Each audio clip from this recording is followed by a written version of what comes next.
हे बघा, लक्ष द्या, पेट्रोलचा कुठलाही शॉर्टेज नाहीये. विनाकारण फक्त अफवांमुळे हे सगळं पॅनिक झालेलं आहे. तुम्ही रोज जेवढं टाकतात तेवढं टाकलं तर काहीच प्रॉब्लेम नाहीये. पण तुम्ही आज काय केलंय, अफवांच्या भरोशाने ते गाडीत पण फुल करताय, टँकर आपलं ते सोबत ड्रम आणताय, बकेटी आणताय. साहजिकच शॉर्टेज दिसणार आहे. शॉर्टेज कुठेही नाहीये, फक्त तुम्हीच काय करतात, पॅनिक सिच्युएशन क्रिएट करतात. सगळ्यांना सूचना आहे, कुठेही पेट्रोल डिझेलचा शॉर्टेज नाहीये. फक्त तुम्ही ज्या ठिकाणी रोज 100-200 टाकतात त्या ठिकाणी आज 500चं गाडी टाकतायत. परत 5 लिटरची घरून कॅन घेऊन यायला लागलेत आणि तुम्ही जास्त गर्दी करायलेत.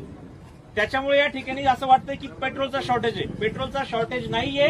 व्यवस्थित लाईनीत या, सगळ्यांना पेट्रोल भेटणार आहे.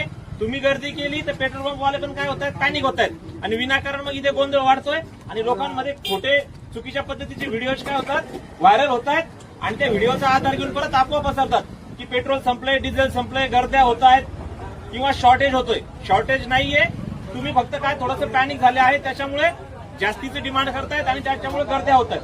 सगळ्यांना सूचना आहे, कोणीही अफवा पसरू नका आणि कोणीही ड्रम मध्ये पेट्रोल नेऊ नका. तुमच्या गाडीत घेऊन जा, सगळ्यांना पेट्रोल भेटणार आहे आणि पेट्रोलचा कुठेही तुटवडा नाहीये. ठीक आहे.